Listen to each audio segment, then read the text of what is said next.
Hi, everyone. Thanks so much for being here today for this special screening of Coming Clean. I say we have a lot of you. It's very exciting. I'm going to keep this intro short. We are going to be joined today by the film's director, Ondi Timoner, and also musician Dave Navarro, who's kind of going to be leading the Q&A. I'm going to give as much time to them as possible, so I'm going to hand it over to them now to say a few words, and then we will start the film. Thank you for being here. Thank you so much. Hi guys, thank you for joining. Dave Navarro here. I'm a musician, but more so than that, and the reason I'm here moderating this is that I myself am I'm a recovering addict. I had a 20 years plus heroin addiction, and it ate up the majority of my youth, and a lot of struggling with that. And I met Ondi Timoner as a result of this film. It's an incredible film. Ondi, welcome. Thank you so much for joining us. Thank you, Dave. It's really an honor to have you on board for the release of Coming Clean. I've been a big fan of yours ever since I was in high school and first heard Jane's Addiction. So likewise, I actually discovered your film Dig, which is about two bands, the Dandy Warhols and the Brian Jonestown Massacre, that you did many years ago, and I've seen it 10 times just because it's such a phenomenal documentary. And I never in my wildest dreams did I imagine I'd be talking with you, and here we are, not only talking, but about something that really, really matters, the opioid crisis and what's going on with that. So. Yeah, we to everyone out there, we had a really special Q&A that we recorded for our theatrical release, which is tomorrow. So if you like what you see at Laemmle, our famous art house cinema, laemmle.com and online, the film will be released tomorrow with a Q&A that Dave and I recorded with the whole cast. And it was very emotional and very deep and wonderful. And it just really, it just impressed me just how open and authentic you are about your struggles with addiction. And that's the key, right? That's the key to what we're about to see. And why I made this film is because, though I had documented heroin addiction ever since Dig, and even through Brand: A Second Coming with Russell Brand and, his past with heroin addiction, I never understood it to be as prevalent as it is now. It's really out of control. Over 80,000 people died this past year. The pandemic has made it all the worse. And when I was approached a few years ago to make it, I realized that there wasn't a film that showed it in a human light, so we understood addiction, why it happens, how it's not a choice, but also how this massive, the deadliest drug epidemic in our history was perpetrated on all of us, and how to get out of it. So I wanted to make something that really had solutions and recovery built into it, so that hopefully it can be something that helps to save a lot of lives.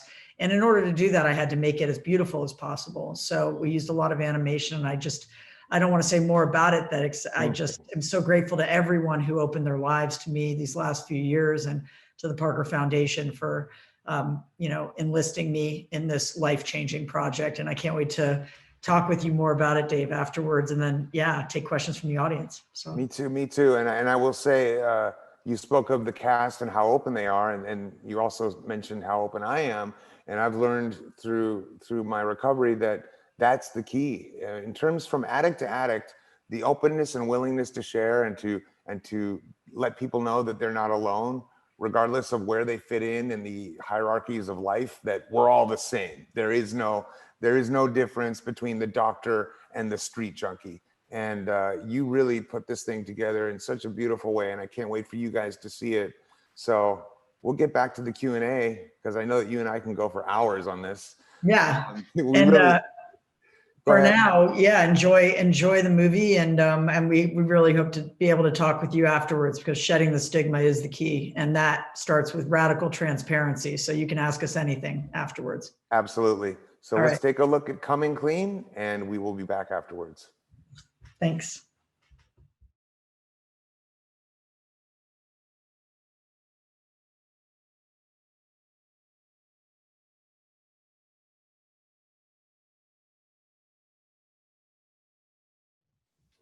Ondi. Hello.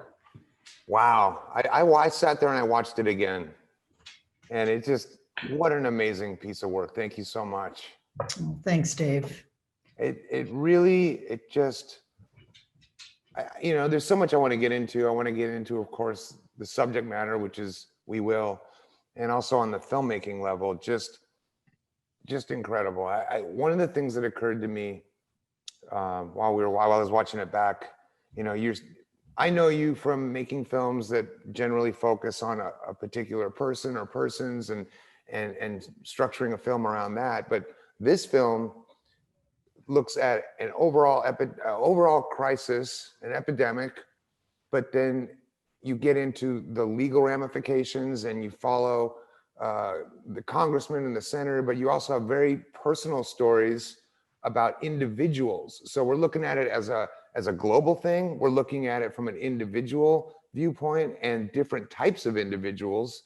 Trisha is certainly a different character than the admiral's son, and how it affects different walks of life. Like, at the onset of making this film, was that the plan, or did it evolve into that?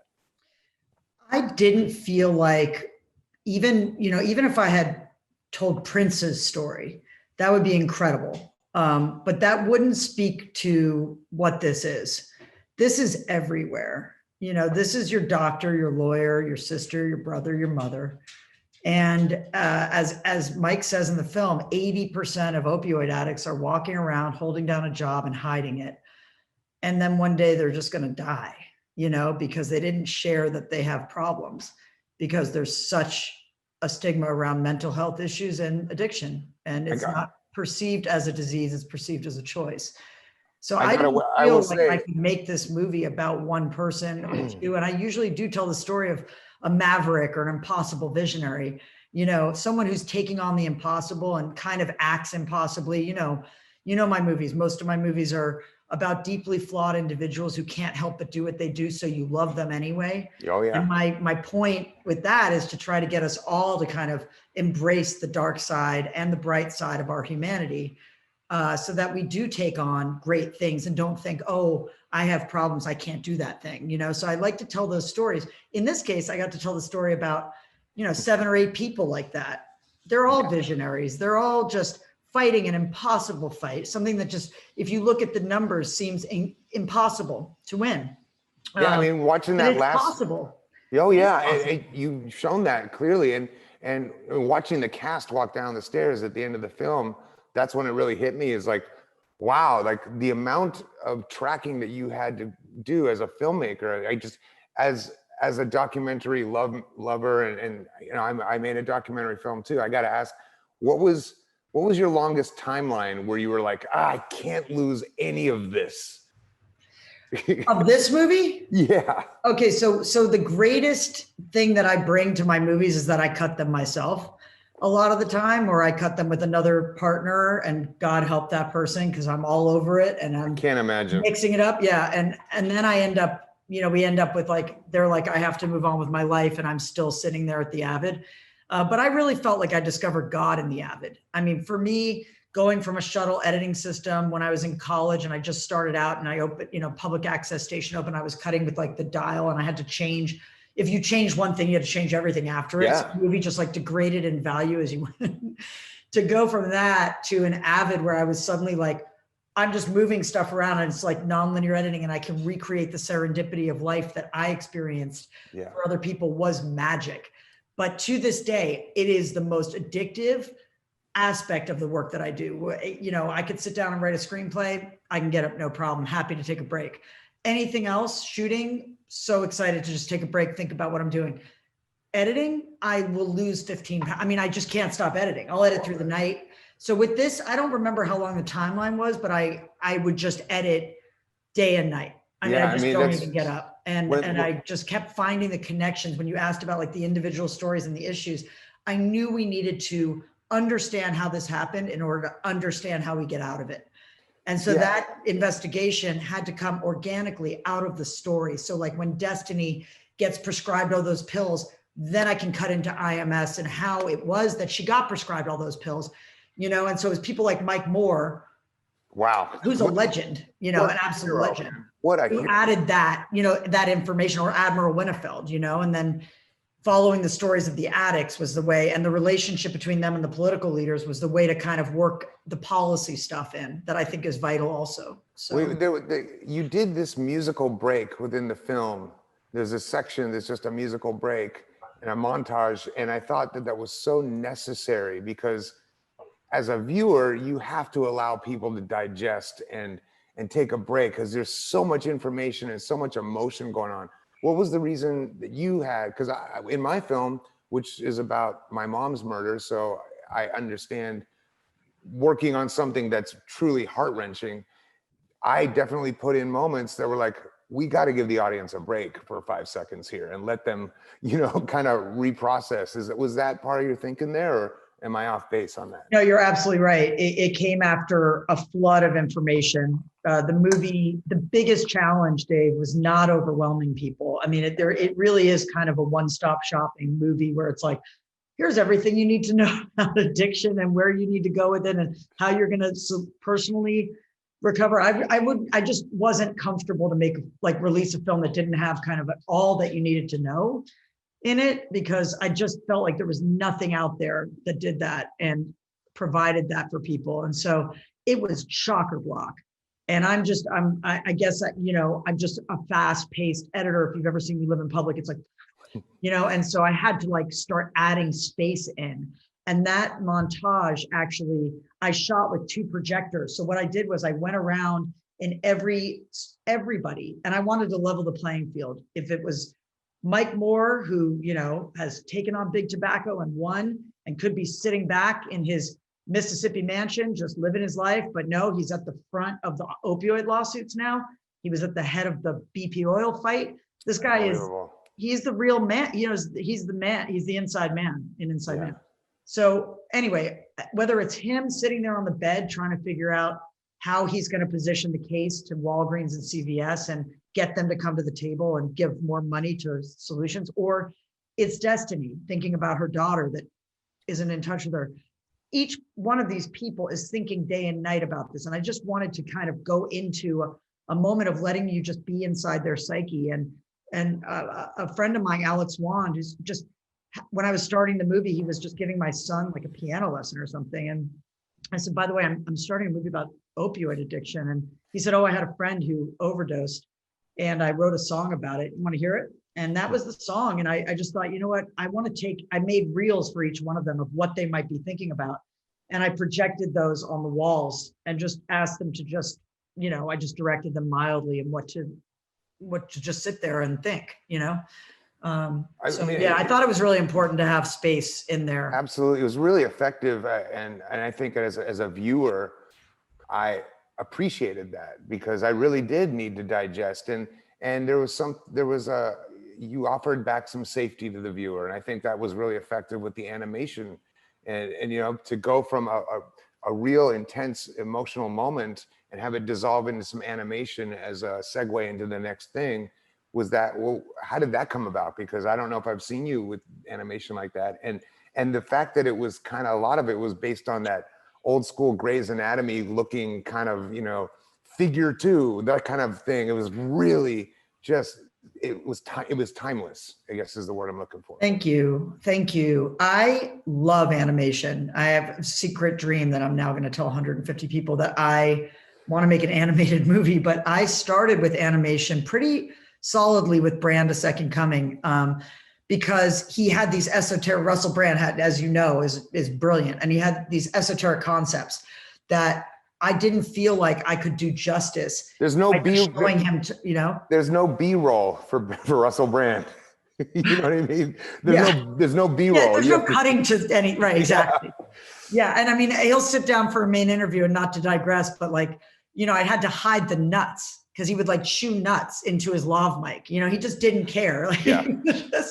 But anyway, he would go on. And I remember he was talking about having a tattoo, the number 3, and how he was superstitious about that. And then he said, you know, like, as he was talking about that, I thought, well, let's cut to a black cat and let's cut to the number 3 on a bus. And like, you know, and I have a chance to be really creative and bring some narrative into it and some imagination into it with animation. Same thing in this, whether it's understanding how opioids act on the body, and then I get into anatomical type of drawings that come to life.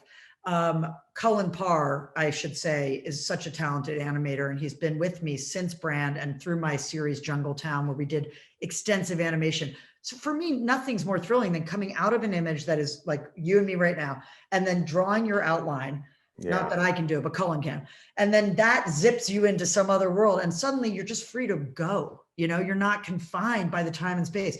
Well, so I Stacey also talking about like a horrible incident of her father coming and sexually abusing her. I can't show that. I'm not going to do some cheesy reenactment, but if I can put you in her point of view as a little girl, just seeing the light come into the door, that's all you need to know. Well, it's more effective. I mean, if to do the recreation would take you out of the reality in a way, and like it would all of a sudden become actors, and that's not what we're doing here. That's not what we want to see.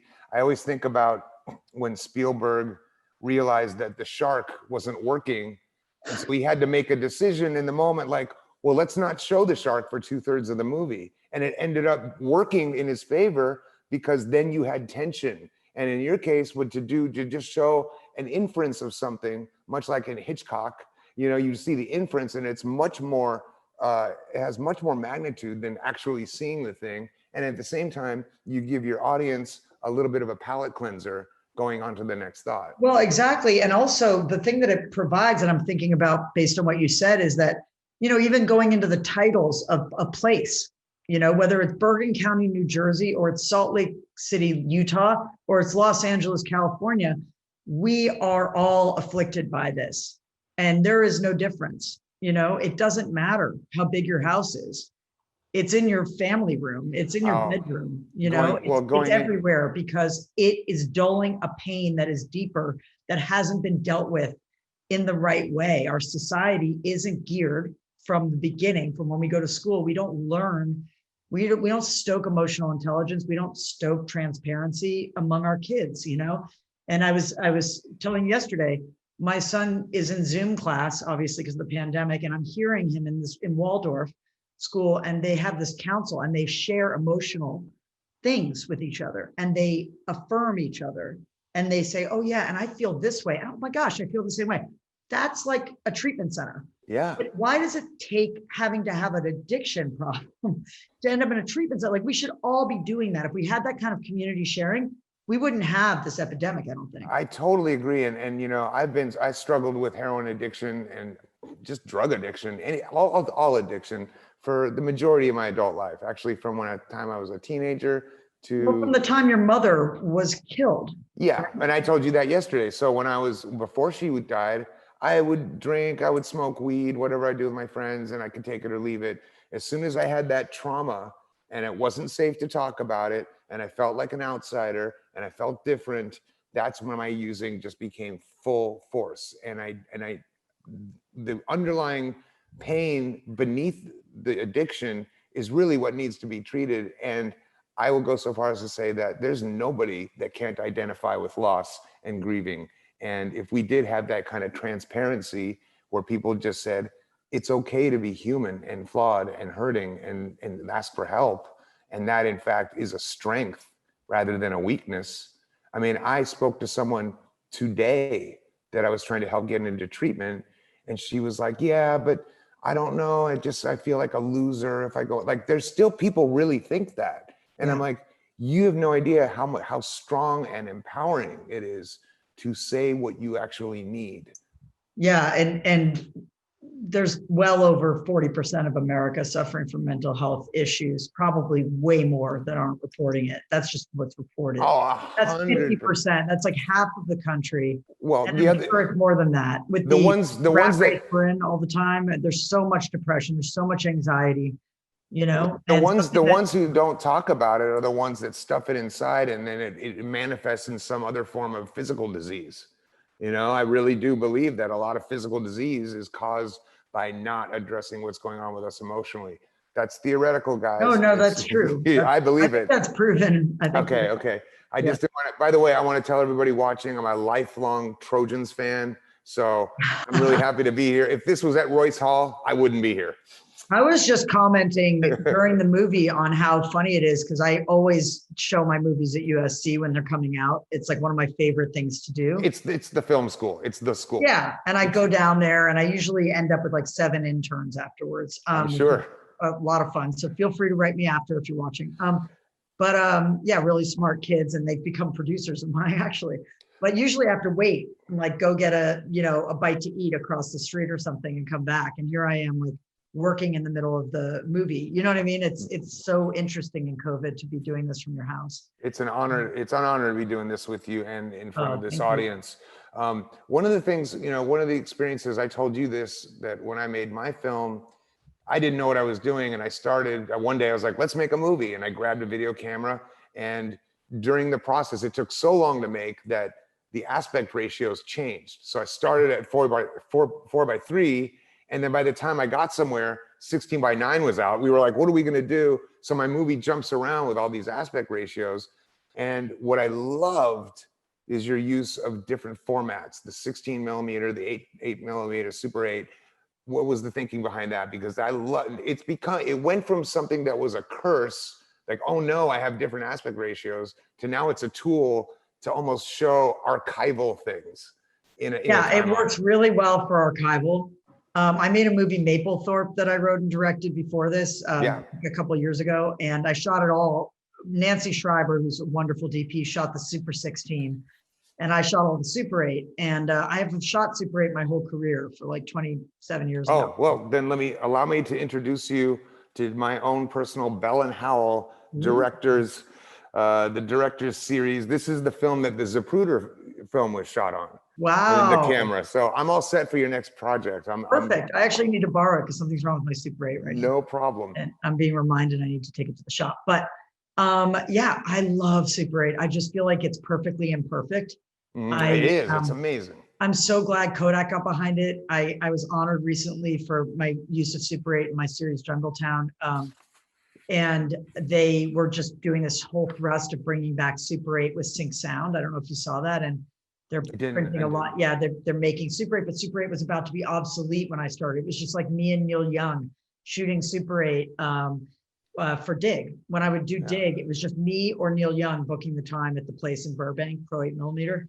And now you can't even get in the door. It's like packed. Super 8's become so popular, but it is just, to me, it's naturally just the pops, the leader, the grain. It just brings an organic feeling to it. That is what I'm trying to do with this movie. I'm trying to bring the humanity and grace of the people involved. You're talking about imperfection, and so you're using a format that's imperfect. Exactly. And it's really beautiful. When it comes to transferring it to the digital process, one of my favorite things to do is to project the Super 8 and then refilm it, instead of transferring it, going for the whole thing, to actually film. So you actually get one more degeneration in the process. Yeah. And actually with Dig, I had to do that. I had to put the whole thing almost through a washing machine because there were so many different formats that it was too jarring. I had to dirty it up, because when we started Dig, it was like high 8.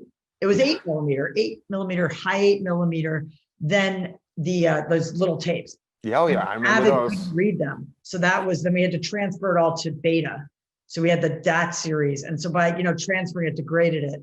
And so by the time we were shooting the end and we had, some power behind us and we had 16mm and 35mm film going, yeah, the whole thing had to get like mixed together. But I don't want to bore people with technical stuff. But are we talking film school? So. Are we talking to film school people? I think we are. I think we are. The cinephile and filmmaker in me wants to know all these questions and answers. But we could get back into this. I mean, what do you think was the most surprising thing that you learned through the process of making this? Well, I think this film really changed me on a deep and profound level. And I mean, I think I'm in this very demanding career because of that. I love that making documentaries always breaks down any pre-existing notions I had and educates me no matter what. And even when I was a senior at Yale, like I refused to write papers instead of make documentaries. I didn't refuse. I just wouldn't take the class unless the teacher would let me make a film instead. Because for me, the camera is like a bridge into worlds that I could never otherwise enter. Yeah. And in this case, it was a bridge into treatment centers and into the homes of people who are fighting through this. And there's a different feeling when you enter someone's home, even Benefelds, who have lost their son 4 days into into his freshman year, you know. That was so heartbreaking, and that really just underscored how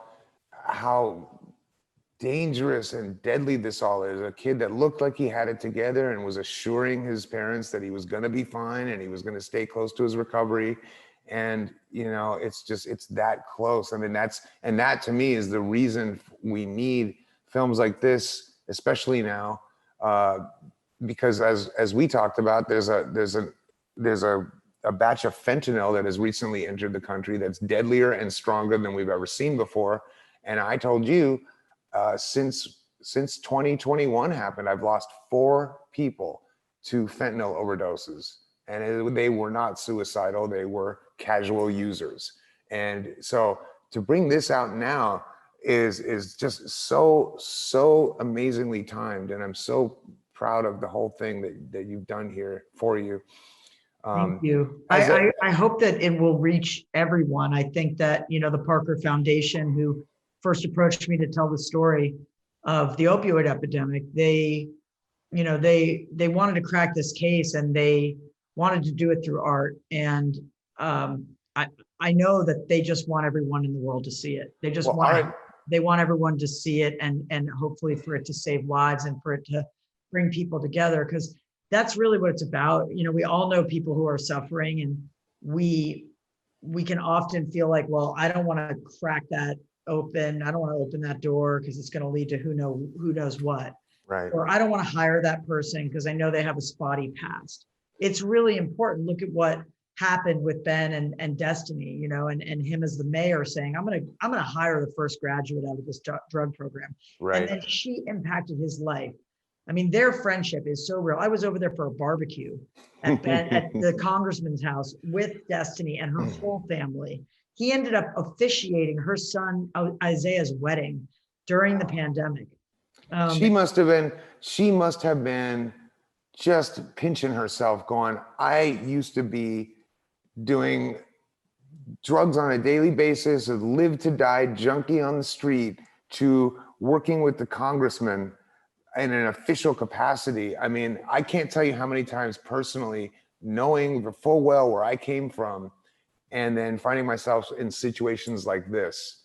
I mean, to show that kind of hope on a public level like this is incredible. And as we talked about yesterday, there are so many films and documentaries and shows about addiction that really focus on all the gore, you know, all the triggery stuff. And then at the very end, it's like there's a title card that says, they now have 18 months sober. And they just kind of, because they know that the viewers just want to see all this stuff. But what you've done here is you've really shown the humanity and the hope and where someone like that can end up. And it was so incredibly, it's so well crafted.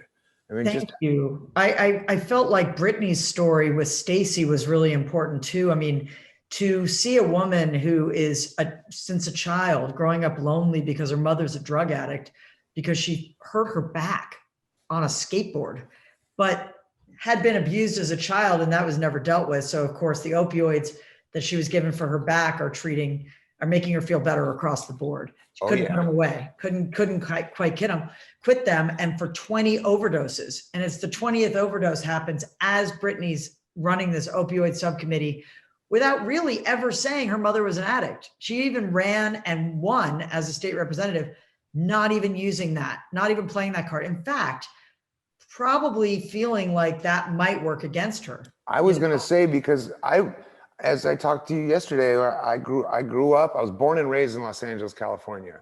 You can't go outside without running into someone who's been to 5 treatment centers. Like the stigma here is like, oh, you went to rehab. Okay, big deal. Like that's my life. That's what I grew up with. But in Colorado and Utah, where it's just, I mean, the stigma is so thick. I was wondering about that. Like if that was something that she viewed that could be detrimental.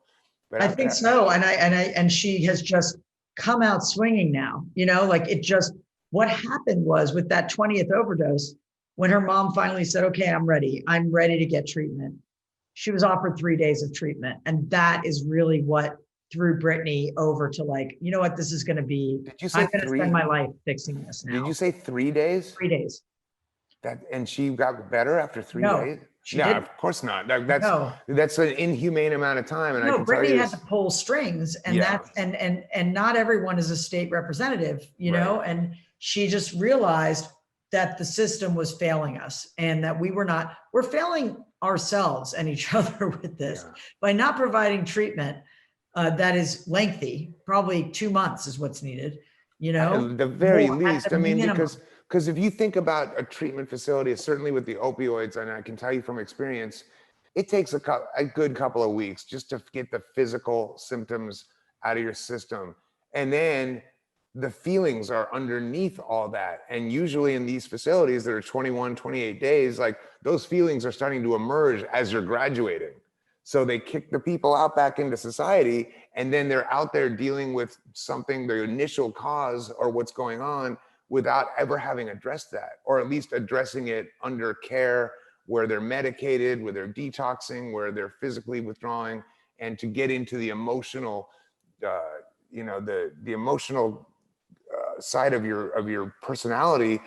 Under those conditions, it's pretty impossible to really get anywhere. We're trying to survive. Yeah. And that Odyssey house in Utah that I filmed, you know, it was, the reason it impacted me was just because I left there feeling like we all need treatment, you know, like we all actually need to be in a program on a weekly basis where we come together and have radical transparency and say, I did these things wrong.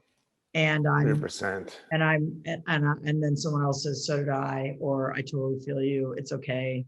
You know, and sharing the vulnerability is one of the greatest strengths that we have. Yeah. And I hope that with this new era that we're entering, I feel like this presidency, this inauguration, and the new Congress and all of this, it felt to me, and I think to everyone I spoke to yesterday, like a fresh start, you know, even though the pandemic rages on, and with that comes the isolation that is driving the opioid epidemic through the roof. Because there's nothing worse. But I'm hoping that we're entering an age of healing and compassion with the leader that we have. I think so. I mean, there's nothing worse for the addict brain than to be isolated with itself. And if we're in this isolation now, because all the addict does is sit there and think. And thinking is dangerous for people. So I was going to say, I've tracked Destiny through, I've been documenting her through this pandemic. Yeah. How's she doing? And she works at the mayor's office still. Okay. And actually I was going to say, she's getting a home now. She's putting a down payment. She put a down payment down, got approved for a home. That's incredible. This woman was homeless, it's incredible. living in a park. And she just was put on a mural in Salt Lake of 200 women to affect the state of Utah who have made an impact. And she's one of those women. And so she has built the life she can't afford to destroy. And that's one of her tips on how to stay sober. But another tip on how to stay sober is to go to work. And so the pandemic and working from home does not work for her. And she loves her little 3-year-old Brooklyn, who's amazing and is really, you know, is her like sobriety baby and her gift for recovery. But she needs to get up and get off that couch because she goes to dark places, she says, when she's left there to think. And so she goes to work. They at the mayor's office, they just let her go to work by herself. So she just goes and sits in the mayor's office. It's so important. It's so important. I know that I wanted to ask, what do you think? Well, first of all, one of the most shocking moments for me was the revealing of the IMS, that Mike Moore was telling us about, how there's this company that gathers all our information from the pharmacies to push more narcotics towards us. Can you imagine? And this is everyone, not just not just addicts. Addicts. Yeah, I mean, it's all about. When he told McAdams that, I was sitting there and we were visiting him in his office in Washington, and he's like, "So wait, does that mean that they can just, like, the next epidemic could be like coming now? You know, whether it's Adderall." You know, Adderall is a great example. So many kids are being pushed Adderall, and parents are being pushed Adderall for their kids. And that happened to Jonathan Winnefeld. Yeah. Winnefeld's blame Adderall as the start of it all the problems. And he would take drinks or marijuana and then eventually opioids to come down from the Adderall. But yeah, I know with my own teenager that all these kids are doing it, and they can track that. They actually, it's now called IQVIA, and they are receiving government funding. We didn't get into this yesterday. That's for insane. selling the information now to the government so that the government can try to help track the opioid problem. It's the same thing with the drug manufacturers are now the same manufacturers who are manufacturing naloxone. It's the same, it's like first they profit off the pain and then they profit from making the antidote to the epidemic they caused by lying and saying these drugs were not addictive. So it's a really mad cycle. And I guess it has just, we can look at the FDA and we can lay blame there for sure. I mean, it just really, you included it in the film, but even before it came on the screen, I had the thought, like, the tobacco industry where the guy's talking about, I believe that nicotine is not addictive. I was like, I hope that comes up. And it came up. I was like, yes, this is the same story. Because that was like almost a viral moment. It was so insane. And that Flintstone episode? I had seen that ad before. I absolutely had seen that ad before. How normalized things are for the general consumption before we even have any concept of what they're going to do to people. And that, I mean, just it really showed how that was, how that's been a consistent thing in our lives ever since we've been groomed for addiction since we were. They get us going real early, whether it's tobacco or with prescription drugs now for our kids, Yeah. So, and then they kill, like Mike Moore says, they kill off their customers, but they've got a whole slew of new customers behind that. Well, you traumatize the family by killing somebody, a member of the family, and now you have the rest of the family traumatized, looking for some kind of relief, and they're gonna, potentially gonna. I mean, it's the one business where killing off your customers is lucrative. Yeah, which is just like insane business model, and we're all part of it. Yeah, I mean, I think about Heaven, Carl's daughter, and just how scared she is every time her dad goes to the bathroom still, and once in a while gets really, really triggered, Oh, I mean, when Heaven mentioned the phrase panic attack, I was like, why does a little girl at that age even know what a panic attack is? Like, that to me speaks, just screaming how loudly we need to do something about this. I mean, fortunately, he's okay, and she's obviously very, very smart, adjusted little girl, but we're not all built that way, So Mike in the movie talks about, what we can hope to expect for a settlement, and that it unfortunately will not be enough. The federal government needs to step up and the states need to step up, but it is really about treatment. At the end of the day, it's really about treatment and early education and about marketing. I think that the Truth Initiative was an interesting thing to put in the film. I just kind of went down this rabbit hole with that. And that came to that through Mike Moore, because he started that, with the money, with the settlement from Big Tobacco. I just think we can't underestimate what that does. Even the success of Operation Rio Grande proved that. Yes. Yeah. Everybody wants help. It's not, they're not out there happy. No. To be using heroin. No. Nobody's happy about it. No. They're miserable. I can testify to the fact that it is horrible. And I've been dead 15, 20 times. And by a miracle, I'm still here. Do you have naloxone, like at home? No, and that's another thing when they were talking about Utah, about how that is, you can just purchase that at the pharmacies now. I wanted to actually look into acquiring some, because I'm in environments where people are doing, harm to themselves every day. How do we not all have a little thing of naloxone in our car? I mean, I was at a really nice restaurant. I don't know if you know the Cliff's Edge. I love it. Oh yeah, I love it there. Yeah. I went to the bathroom and I opened the stall and there was a person there and she was overdosing. Oh my God. And she was like, please don't call her out. Like, she was totally out. And of course I had to call for help, but if I had naloxone, I could have just helped her right then and there. I'll tell you, I didn't know if they'd come in time. I'll tell you, being an ex-drug addict or a recovering drug addict, I'll say, is that calling for help in situations like that we are afraid that the cops are going to come and take us away. So we tend to not call because we're afraid that the cops are going to come and then we're going to go to jail. You know, that's the thinking because of the stigma.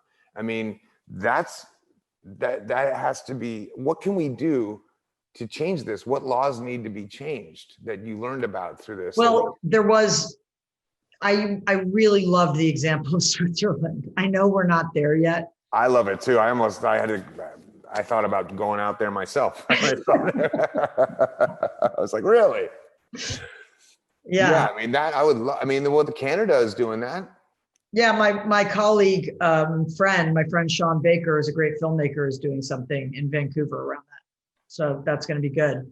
But yeah, I think we can look to Colorado and we can look to the work that Brittany Pedersen's done. Yeah. She just got, you know, a commendation that Colorado has the most forward-thinking policies. And mostly it's down to funding for treatment and making treatment available for people and doing what Utah did. And instead of jailing people, offering them therapeutic justice. You know, that's it saves us so much money. Can you imagine her mother cost $1 million to the state of Colorado and now holds down a job and helps people get sober? That's insane. I mean, I can tell you as someone who dealt with this my whole life, had the environment been like it is in Canada, like it is in Switzerland, if there was somewhere I could safely go and watch someone watch and make sure I don't OD, and then, you know, you're in that environment and you're using it, as you say, we don't really want that for ourselves, but you're also watching people get better around you. You're in your little fixing area and looking up going, well, I kind of want to be doing what he's doing. Like, that is a perfect environment. It's attraction, you know, and that's what I love about this film, is that you're using the arts to share this message, and the art penetrates. You know, it's not going to be, you know, Nancy Reagan saying, just say no. It's going to be the arts. It's going to be the thing that moves us. And what a wonderful job you've done. I mean, I think, well, it's been said before, but I'll say it's the most important documentary of the year, probably of the past 20 years. I'm so humbled, first of all, by the people in it, because they're the ones who did the hardest work of just coming clean with their stories, no pun intended.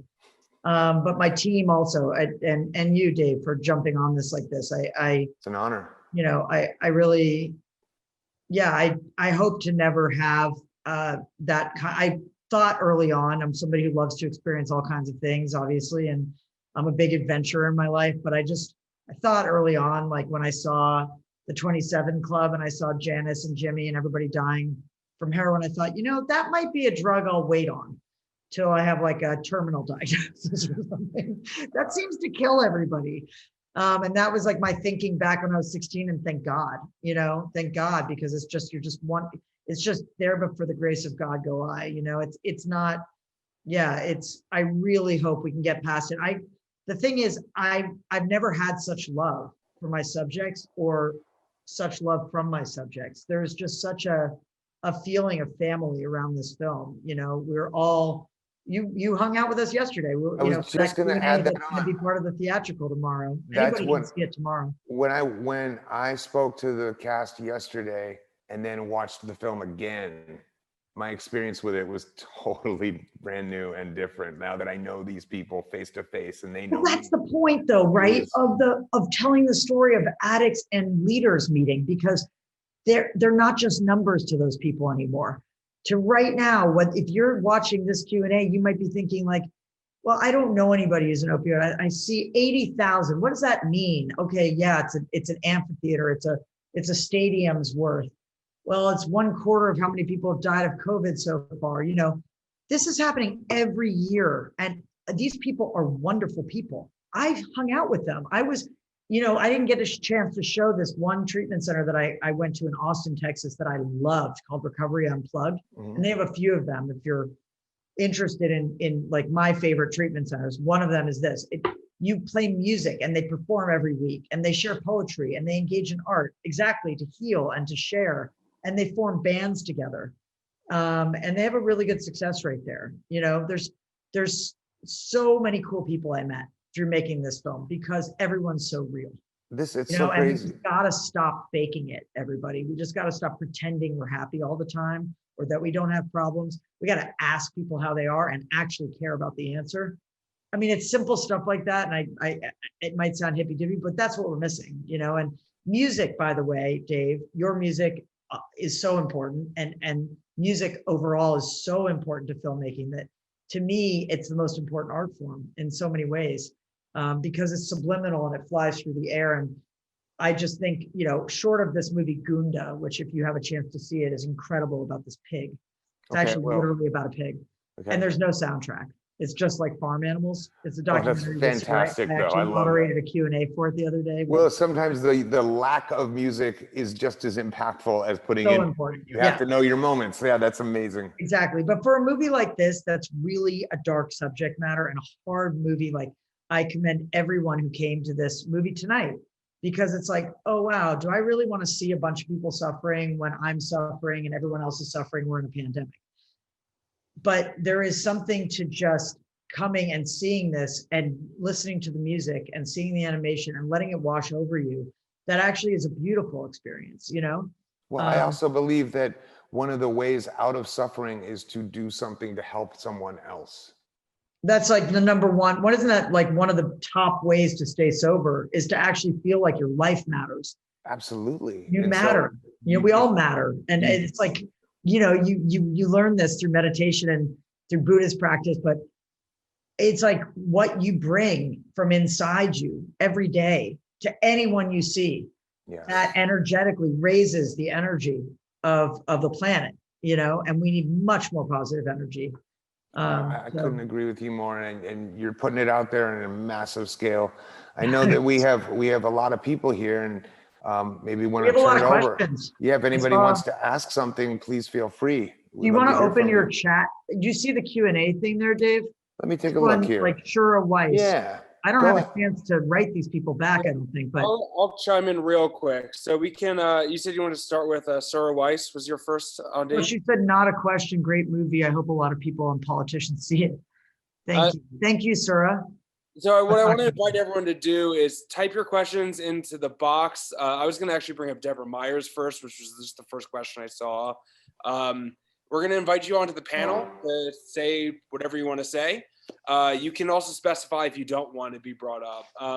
And then you can unmute your mic and or your video too and ask your question. And Matthew. I want to say one thing in case we lose people at all. I just want to say comingcleanmovie.com or @comingcleanmovie. We're going to continue to allow the film to be screened by treatment centers. If you want to organize your own screenings, we're going to keep spreading this. It's not a money-making venture for us. It's a save people's lives venture. So let us know. Get in touch with us. Matthew, do you mind if I ask one last question before we turn it over? Yeah, no, take your time. I wanted to. It's one more filmmaking question. Yeah, no, take as much time as you want. So Ondi, when we did my film, which was about my journey dealing with my trauma, my director went through moments where he felt like, maybe I should stop filming this. Like, did you ever struggle with that? Because you deal with people's lives and really heavy in the moment footage that isn't someone telling about something happening. You're shooting something that is happening. How do you wrestle? How do you bargain to keep shooting? I know I put someone through it, and it's just a personal question, because as a director, you want to capture everything, but you also want to stay respectful of what's happening in the moment. Yeah, I think what I think is the thrust of this film is communication and connection. So I'm an open book, and that's how I get people to be open with me. I don't hide anything, and I'm not judgmental. So they can feel that. And it's better to have it and cut it out than miss it. I never turn the camera off. All that said, as Mike Moore said yesterday, I beg forgiveness. I do not ask permission. Awesome. So I pretty much have to be like, you know, put in a straitjacket to stop shooting. And I make it very clear to people that I'm not here to hurt you. And we're going to work together. Like right now, I'm working on a short film about my sister, who's a really great rabbi. Wow. And she's my older sister by 2 years. And she's a rabbi, but she's also a very intensely dedicated warrior for justice. She is like, I don't know how else to put it. She's incredible. She's been arrested like nine times or something. Well, I'm looking forward to and that. The movie's called Rebel Rabbi. And Awesome. she is regularly concerned because I'm her sister. And there's all kinds of family stuff coming up. And, you know, she doesn't hold back from me, but she has never said this stuff before. And it could hurt her career, you know? And it's like, Rach, tell me whatever, you know, like, don't hold back now. Speak, because you can trust me. Yeah. I'm not going to hurt you, you know? And it's the same thing, like, you know, Anton had issues with Dig because he has issues that he didn't make Dig, I think. I'm not sure why, but he claimed some stuff wasn't true, but it's all actually footage. So it's kind of hard to claim that. But I love it when people say that something's not true that we're watching happen. we're watching it. Yeah. I know, it's so It was great. hilarious. I mean, this is totally an aside. It's just really funny, but I had, well, just to finish my point about Anton, I had footage of him like lying in a puddle of his own piss, like really down and out on heroin. And all you see in the movie is him nodding off, and also, you know, him yelling at people. You don't see the darkest, most damaging stuff that could really plague him forever, because that film is around forever. Yeah. And those people, and that is a thing you must keep in mind as a filmmaker, is that you're telling a story right now. It's 2020, it's 2019, it's 2021. In 2040, that film exists. You know, these guys were. Courtney came out against the film. He did the narration for the film. I know. He took out a theater for the film. Like, he loved the film so much back then, but then he wanted to move on and not be the person dancing around in blue underwear saying, Paris, we love it. Madrid, we love it. Like this eager, young, excited guy whose career was breaking. He wanted the mystique. Yeah. But he didn't have that mystique then, you know, and he couldn't then reverse it because he's frozen. But that was, I have to be honest with you, that was the film that made me love both of those bands, because I got to see and they both have like career security forever from it. And I'm waiting for my thank you note, but I'll let you know when I get it. The crazy part, and I'll move on to the audience, but I don't know if you've seen the Tiger Woods documentary that just ran on HBO, which is amazing. Because I hear it's incredible. My friend Matt made it. Okay, so I'm not interested in Tiger Woods. I'm not interested in golf. And now I'm a lifelong diehard fan. And the word is that the Tiger camp is against the movie. But it was the story of a human person who now I'm a massive fan of, because it is hard. Okay, were you okay with the movie about you? Because it is difficult being a documentary subject. I don't envy it. Well, everyone made about me, it's going to be. It was rough. It was rough, but luckily I was the producer on that film, so I could have pulled it at the last minute. So I had control of the reins. Yeah, I think it'd be very hard to give up creative control for a movie. I couldn't. You know, I couldn't myself. And you know, Russell gave me creative control, and it was a very painful film for him. And he has since said. He turned his back on it. You know, we opened South by Southwest with it. It was the first documentary to open South by in 10 years. And he didn't show up. Last minute, he wrote a public letter on the internet, praising me and saying I was a great filmmaker, but that it was too personal. Yeah, it was difficult to have my screening. The first screening I had where all my blood and guts is out on the screen, and I had to go to it and sit there and then interact with people afterwards. There was nothing scarier in my life, and I just walked through it anyway. Was it healing for you? Was it cathartic? No, it wasn't. It wasn't cathartic until like 5 years later, when people would say, "I loved your movie, and it really helped me with X, Y, and Z." And then I got to a place, but it's a scary, gnarly experience. Our mutual friend Shepard Ferry has always been friends of mine and Russell's. Mm-hmm. And he went to Russell's wedding, and he was like, Russell, have you still not seen the film? Because he's like, Russell, it's amazing film, you know, like, and Russell's heard it now from so many people that he finally wrote me a letter and was like, I'm sorry. Yeah. You know, I'm so sorry, because I just hear how brilliant the film is. I understand how they feel. I don't think Bill has watched it. Yeah, you know? I understand how they feel, because even the night mine was to premiere on pay-per-view, I nearly was like, fuck that, we're pulling this thing down. I don't care what it costs. Like, get that off of there. Like, I really went through that, but anyway, that's a whole nother story. Let's go to our attendees here. Matthew, you want to throw somebody up? Thanks, Dave. Yeah, thank you. Yeah. I invited up Deborah, so she should be popping up now.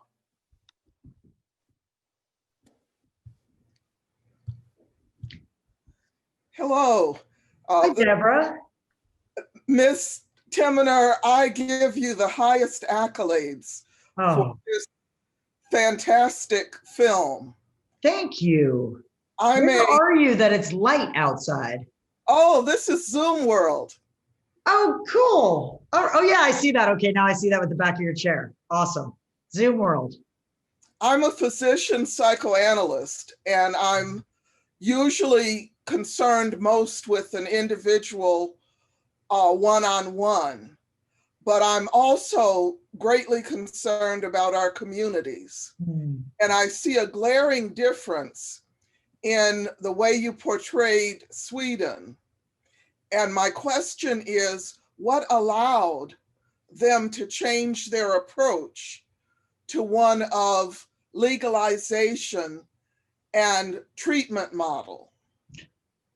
Well, it's a really simple answer. They got themselves, as Johan says in the film, they got themselves a great woman president, and she allowed that to happen, and she pushed that through. And I think we can't underestimate how important good leadership is, and I think we all learned that the hard way on So this there's last go around. a top-down Top-down. implementation. Yeah, I think we're going to see that now, hopefully, with all of the executive orders and all of the COVID help that we're going to be getting now, and all of the restrictions and regulations that are coming.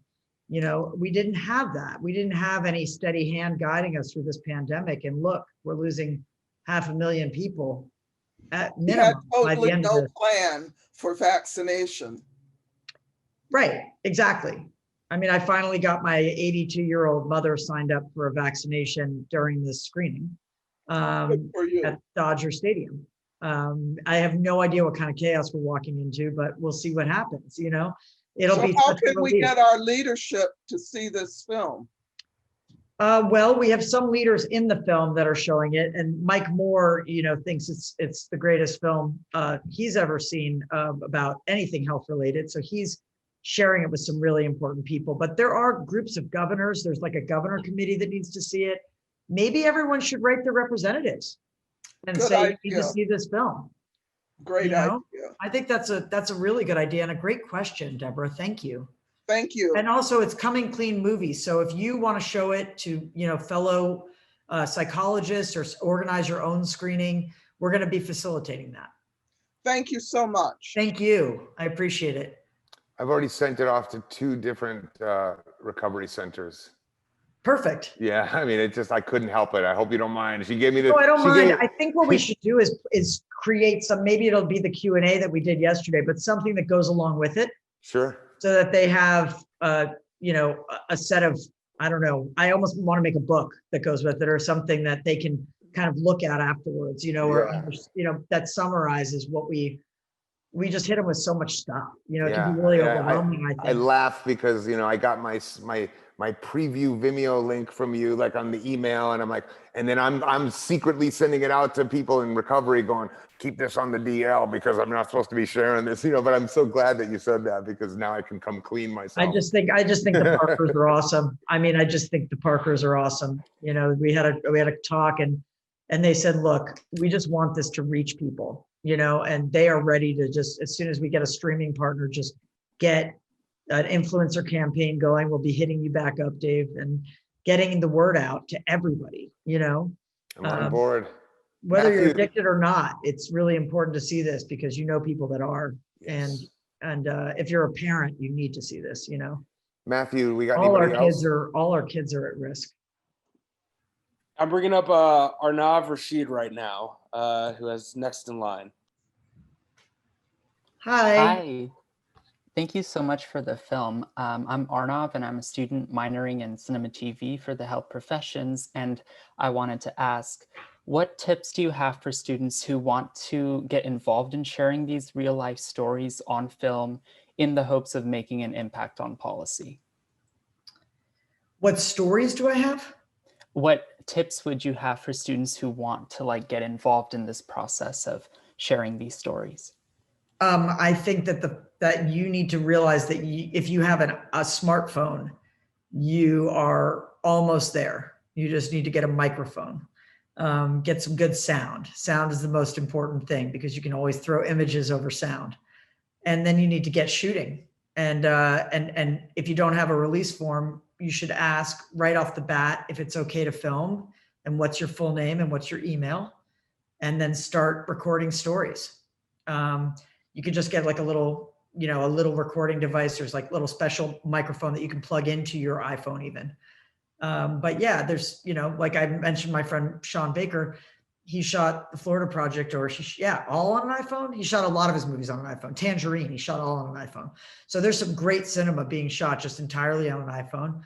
There's some things in Coming Clean on that I shot on my iPhone. So you don't need much to get going, but the most important thing is to not drive by figure of speech, but drive by your idea. In my TED Talk, which is called When Genius and Insanity Hold Hands, which you might want to watch actually, because it kind of answers this. I talk about like being at that red light, and you look over and you see an abandoned building and you think, that would be an amazing restaurant, or that could be a great dance studio. And then the light turns and you just keep driving. You think, well, that would be impossible. I couldn't do that. And the important thing is to realize that you can do anything, anything. Can I piggyback on that real quick, Ondi? I hope so. Arnav, I created my first film by literally getting in the car with a camera, and that was it. I just did it. And I wasn't married. Same here. Yeah, Same I wasn't married to the outcome. I didn't have grandiose dreams. I didn't have dollar signs in my eyes. I did it to do it, and that was it. And I got to say this too. This is my first film, which God help you if you see it, don't watch it. It is called 3,000 Miles and a Woman with a Video Camera. And the reason why is because I drove across the country on spring break. I had just gotten this little video camera, and I had no idea even why I asked for a video camera, but that was my holiday present. And I went over spring break from New Haven, Connecticut, out to see my sister in San Francisco, and then back. And I interviewed people in toll booths and convenience stores about what made them happy, what they feared the most, and what they thought of gays in the military, because that was the hot topic.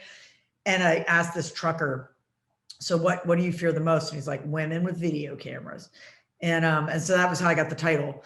But I literally couldn't stop filming after that, because I was just like, wait, life is so much more interesting with a camera in my hand. I can ask anybody anything. And that was it. And then I made a film about women in prison. And for a class I was taking in college called Transgressive Women in American Culture. And when I would drive out of the prison with their stories and realize that I was taking their voices and I was going to now create something where other people could hear their stories and share in their soul, I was freeing some part of them. And that power of storytelling was so addictive. I was married from then on. So yeah, just go do it. Like Dave says, just doesn't have to have any rhyme or reason to it. And you have iMovie. I mean, you don't need anything more than just a simple editing program, to get it done. Or Premiere or something. You can rent it for like $15 a month or something. But then once you get into editing those films on those platforms, on those programs, then go watch all your favorite films and think about them actually sitting and cutting film and piecing it together to make Actually, let me say a warning to all of you thinking about making a documentary. My first dig was 2,500 hours of footage, because that's what I was asking you about this. Like, how do you kill those babies? That's the phrase. It was so painful. Yeah. Well, there was a 5-hour cut of dig that I said I can't cut anything else.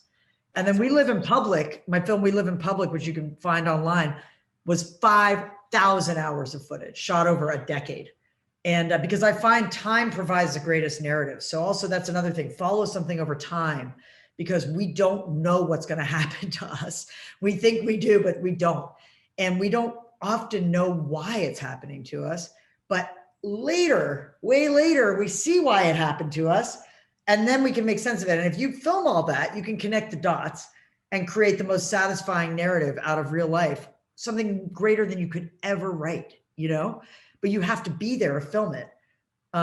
What I recommend is don't film that much footage though, because what happened was I was editing for 4 years, because I was like, I'll film everything with these bands and then I'll be able to recreate the serendipity of life. And I was like, oh my God.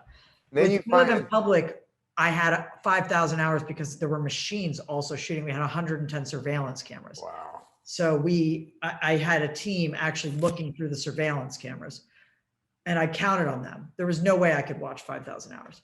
But it's also, my shortest film. It's only 84 minutes long.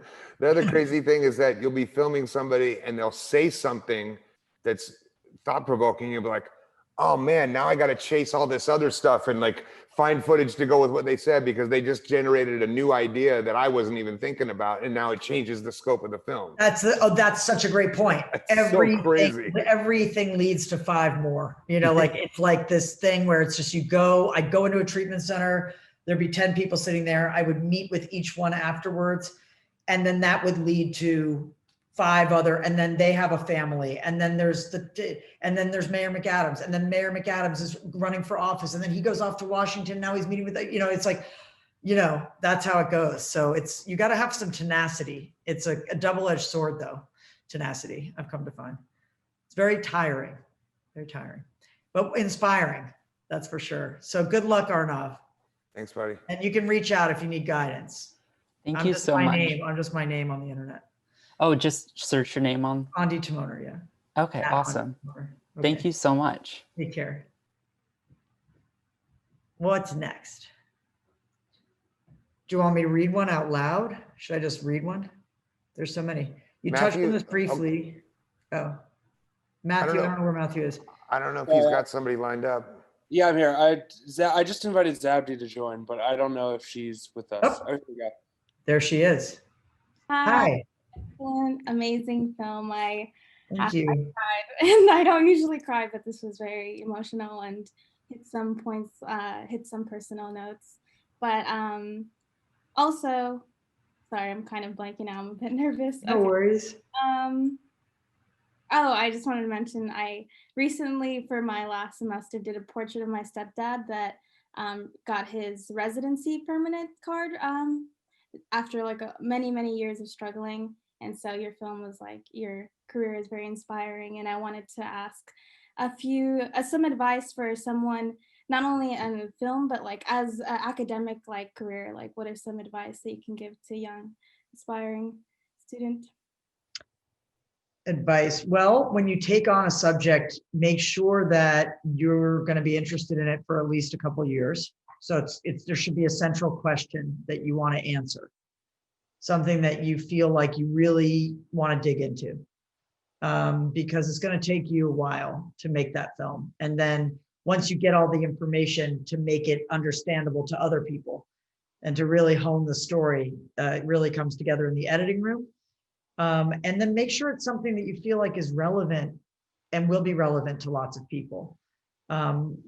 It doesn't have to be, it could be just for you, but if you really want to affect people and make a positive impact, there's so many stories that need to be told, and people that are hiding in the shadows, and they have a lot to share. So yeah, just keep that in mind, I think. And what other advice would I have? I don't know, be kind to yourself, love yourself, and take care of yourself, protect yourself from all the bullshit. There's also a great Woody Allen line where he says, don't listen to what your professors say, just look at them, and that's how you'll know what life's all about. There you go. Thanks.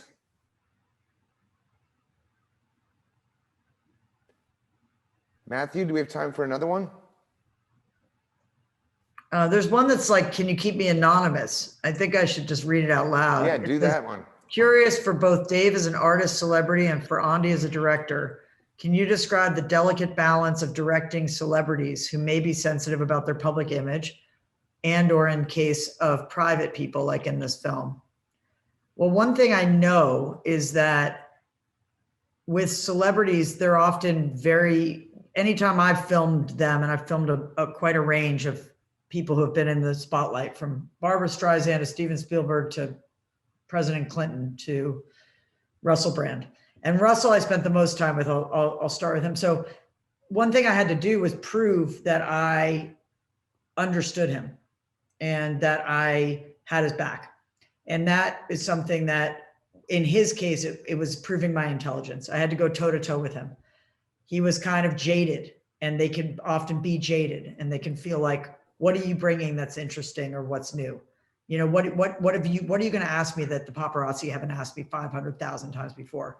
So go in there prepared, go in there well-researched, but follow the dialogue, follow their lead. Don't go in with a list of questions, look down and look up again, and that kind of thing. You got to bring confidence. You got to be confident in who you are and follow and just have a conversation and do that, follow that and go toe to toe with that person, you know, and they will respect you. And when they respect you, they will give you what you want. 100%. Yeah. There's nothing worse than watching someone go to a page and look, I just like, as soon as they go to the page, I'm checked out. You know? And it doesn't matter. Like you can have all your questions written down. You should. I got them. You wait until exactly. I don't know if we hit one of these. But if you were doing a film right now with me, you would then say, okay, and then we'll take a break for a second. And then you just look down the thing and you'd be like, oh, wait, we hit all of them. Yeah. Or, oh, there's this one missing. And then you can just go to that at the end.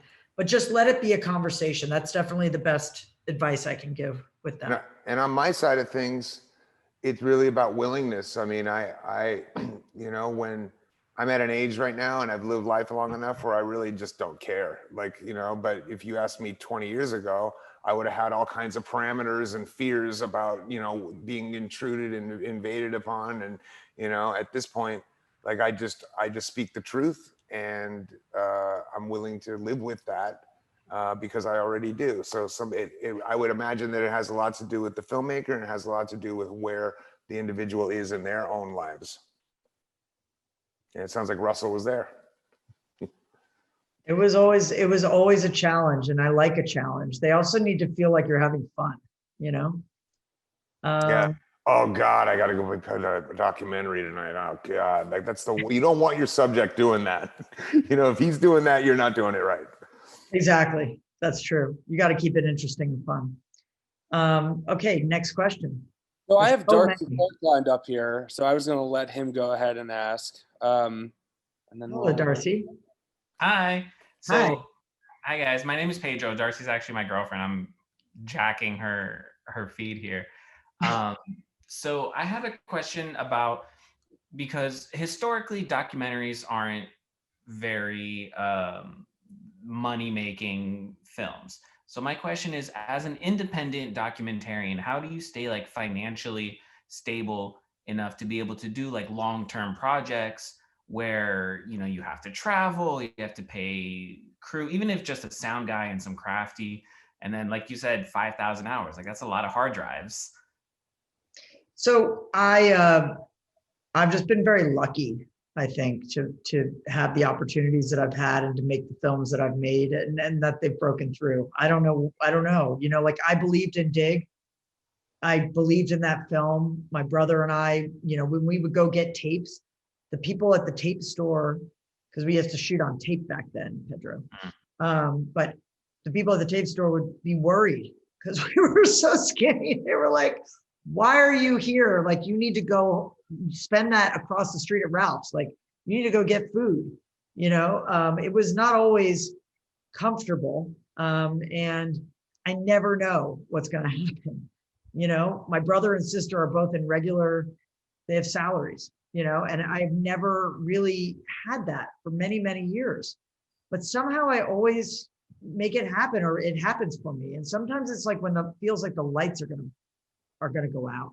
It's like right then I get the funding. I do have a spiritual belief in this way of just hang in there and do your absolute best, and the universe will provide. You know, if you are doing something of meaning and value, the universe will provide. And it just has happened for me every time. Like with Dig, I could not get arrested. I got arrested twice actually shooting Dig, but I mean, you know, I mean that term of like, I couldn't get money. I finally found money from an investor, Kerry Woods, who had made Gummo and Kids. He was that producer. And he's like, you're sitting on gold and I want to be a part of it. And I want to meet Anton. So I told Anton, but Anton was in his heroin using wear white and come when I call phase, as I say. If you've seen the movie, he wears white only and he's like screaming at everybody. And he went to Kerry Woods with 7 women dressed in white and threatened Kerry Woods' life. And that was the end of my investment. You know, I couldn't get any money. So basically I just kind of did music videos and EPKs, and I got lucky. I was nominated for a Grammy on an EPK, like when I was 27. And then that led to a few more gigs. And I even took some footage I made of the Dandy Warhols, who were another subject in Dig, and I sold it to Capitol as a promotional piece for $6,000. I remember my brother's pager went off. We were like sleeping in a tent, you know? So yeah, you just hang in there. And then I took all that money, put it towards Dig, and then Dig won Sundance, and, you know, and sold for a lot of money back then. And that was kind of the start of it, you know, for me. But until then, it was like a decade of me just pounding away, just doing this irrational thing called filmmaking, which I urge you to partake in. That's It'll awesome. be all right. There's by the way, when I started and I said I was going into documentaries coming out of Yale, everyone was going to Goldman Sachs and no one had any idea what I was talking. They were like, what are you even talking about? I was rejected by, I didn't apply to USC. I was rejected by UCLA and NYU. I didn't go to film school. I had won the Yale Film Prize, but I couldn't get into film school because I was wanting to make documentaries. And back then there was no such thing really of like, there was no business. And now there is. So if you want to make documentaries, it's a pretty big business now. Yeah. But, oh, you know what I was wanting to say earlier? Tiger King. I wanted to talk about that for 1 second, because you were saying, Dave, like, you know, holding solutions back, and then you put like 2 minutes at the end. That was what Tiger King infuriated me, because it was just all this absurdity. And then at the end, they're like, tigers are fighting for their life. Like, what? Like, where have the tigers been this whole time? You know? How are they calling it? Yeah. Anyway. This is really good. I wanted to vent about Tiger King. I agree with never, that. also, Pedro, I never make anything that I can't live with for the rest of my life. I really, that's advice to, there's a lot of questions here kind of about that. Like, how do you choose the project? You want to make things that if you're going to pour your life into something and your time, make something that doesn't matter if you ever get paid. You're just happy that it exists because it's important and it's going to do something positive. That's the most important thing. And then the money will come. That's a good mantra. I like that. And Pedro, might I add that your sense of aesthetic is right on the money. You're very handsome. Oh, The long hair and the beard and the glasses, really well done, I gotta say. good, right? Yeah, right on, right In on. here. It's like I'm looking in a mirror. Cheers, you, guys. buddy. Thank you for answering my question. Appreciate it. All right, I think we're already over time, so I don't want to hold up you guys any longer. Is there any way to save this Q&A though? Because there's so many Oh, it is questions saved. here that I feel weren't answered. I feel Yeah. bad. And that's my fault as a moderator for not getting to them. I apologize. Oh, please. Oh, here's one for you, Dave. Is Jane's Addiction reuniting again? We don't even break up. We just take long hiatuses. Nice. That's, you know, it's just, that's going to be my family forever. So I don't know. I mean, we're in a environment where getting together in large, we need large groups of people to get together in order to function. And that's just not happening right now. So I think I'll wait till the world, you know, Yeah, the opens musicians up a little bit. had it the hardest in terms of all types of performers and artists. The musicians are all canceled. But you keep going to the studio working on something. So I'm going to hear about that off 100%, camera. 100%. But I think I just saw you play at Shepard's birthday party. I'm just realizing that. Did you play with Perry Farrell at Shepard's birthday party? I was there. I didn't play, but I was there. Oh, okay. I was there. Yeah, it was great. We didn't know each other yet. Can you imagine? I know we were in the same environment. Well, I was I already also alive. filmed you in front of 80,000 people at Lollapalooza with Red Hot Chili Peppers. That's And, crazy. Yeah. But you know that the wild thing is that, and I've been a fan since I discovered Dig. And I'll tell you my story about Dig. I didn't know the Dandy Warhols. I didn't know Brian Jonestown Massacre, but I'm a documentary fanatic. So I was literally in a rental store and pulled it out and was like, and I read the back of it and I was like, okay, I'll try this. And I can't stop watching it. Like, it's just, it never stops delivering. And what's beautiful is it in the same line of Coming Clean, very much a cautionary tale, very much a poignant, massive lesson to be learned there. Do you have a DVD player? I don't know. I think I have a PlayStation. I think I have a DVD player. One of the legs on my coffee table is wobbly. So I shoved my DVD player under there. But I have the double disc I'm going to give you as a present. Oh, God, I have it. Yeah, You with have all to the s- extras, with tons of extras. You have to sign it, Ondi. I will do it. All right. I'll do it. I just want to say to everybody, thank you for coming. And if we could save the Q&A, I'm happy to answer the questions. I don't know, on some way. Just feel bad, but I hope I answered your questions in a roundabout way. And I just hope that you'll spread the word that the film is available starting tomorrow on lemle.com. Lemle is Laemmle. And also, if you just go to Coming Clean, you can hit the link there, or on Interloper Films, my company's website. And Dave and I are going to keep posting about it all week long. And just our Q&A with the cast is attached to that film rental on Lemle. And that's quite a Q&A, because all those people have incredible insights to share. So I hope you'll support it, and thank you for watching it. And Dave, thank you so much for your support. Pleasure. Thank you, Ondi, and thank you everybody for joining us. Yeah, and the great Alex Ago, thank you for having the film at USC. It's become a regular tradition that I value very much. So, and I forgot how long these Q&As go at USC. They go forever. Yeah. Love Oh, we haven't even scratched the surface. No, I know. Thank you so much, everybody. All right, bye, Good night, everybody. Ondi. Bye. Thank you. Good night.